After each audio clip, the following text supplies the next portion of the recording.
ప్రభావతి బాలు మీనాను అనరాని మాటలన్నీ అంటూ ఉంటుంది. ఇక ఎలా అంటూ ఉంటుంది, రాత్రినంతటికీ నాకు నిద్ర పట్టలేదు తెలుసా అని చెప్పి అంటుంది. దాంతో మీనా అయితే మీ నిద్రని ఎవరు అత్తయ్య డిస్టర్బ్ చేశారు అని చెప్పి అంటుంది. ఏంటి ఇంటి ముందు పెట్టావు కదా పూల కొట్టు, ఆ పూల కొట్టు కారణంగా నాకు అస్సలు నిద్ర పట్టలేదు అని చెప్పి అంటుంది. దాంతో మనోజ్ కూడా అయినా ఇంకెక్కడ ప్లేస్ దొరికినట్టు వీడేంటి మన ఇంటి ముందే పెట్టాడు ఆ ముష్టి పూల కొట్టని అని చెప్పి అంటూ ఉంటాడు. అది విని అక్కడ ఉన్న బాలు అయితే ఆ పూల కొట్టుతో నీకేంట్రా ఇబ్బంది అని చెప్పి అంటూ ఉంటాడు. మరి నేను చాలా పెద్ద ఆఫీస్లో పనిచేస్తున్నాను, నా కోసం ఎవరైనా మన ఇంటికి వస్తే ఆ ముష్టి పూల కొట్టుని చూసి ఏమనుకుంటారు అని చెప్పి అంటూ ఉంటాడు. అది విని బాలు మీనా అయితే ఏం మాట్లాడకుండా మౌనంగా ఉండిపోతారు. ఇక మనోజ్ అయితే నా నా స్టేటస్ తగ్గట్టుగా లేదు మన ఇల్లు అని చెప్పి అంటూ ఉంటాడు. ఇంతలో బాలు అయితే అలా ఆఫీస్కి వెళ్తాడు.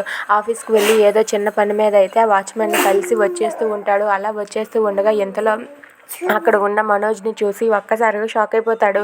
మనోజ్ అయితే బయటే అలా కూర్చొని పల్లీలు తింటూ అక్కడే కాలక్షేపం చేస్తూ గడుపుతూ ఉంటాడు. ఇక ఆ పార్కులోనే అలా గడపడం చూసి అక్కడ ఉన్న బాలు అయితే ఒక్కసారిగా షాక్ అయ్యి ఇప్పుడే ఉండరా వీడియో తీస్తానని చెప్పి ఫోన్లో వీడియో తీస్తూ ఉంటాడు.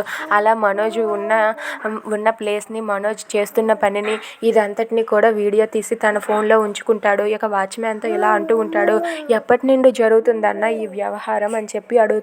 దాంతో ఆ వాచ్మెన్ అయితే ఈ వ్యవహారం 2-3 నెలల నుండి ఇలానే జరుగుతుంది, అతను ఎప్పుడు ఎక్కడే ఇలా గడుపుతూ ఉంటాడు, అతను ఎప్పుడు క్యారేజ్ తీసుకురావడం, అక్కడ కూర్చోవడం, సరదాగా గడపడం, వెళ్ళిపోవడం అంతే, అంతకు మించి ఇంకేమీ లేదు అని చెప్పి అంటూ ఉంటాడు. అది విని బాలు అయితే రారా ఇంటికి రా, నీ పని చెప్తాను, నీకు సినిమా చూపిస్తాను రా, ఇంట్లో సినిమా చూపిస్తాను రారా అని చెప్పి అంటూ ఉంటాడు. Please subscribe our channel.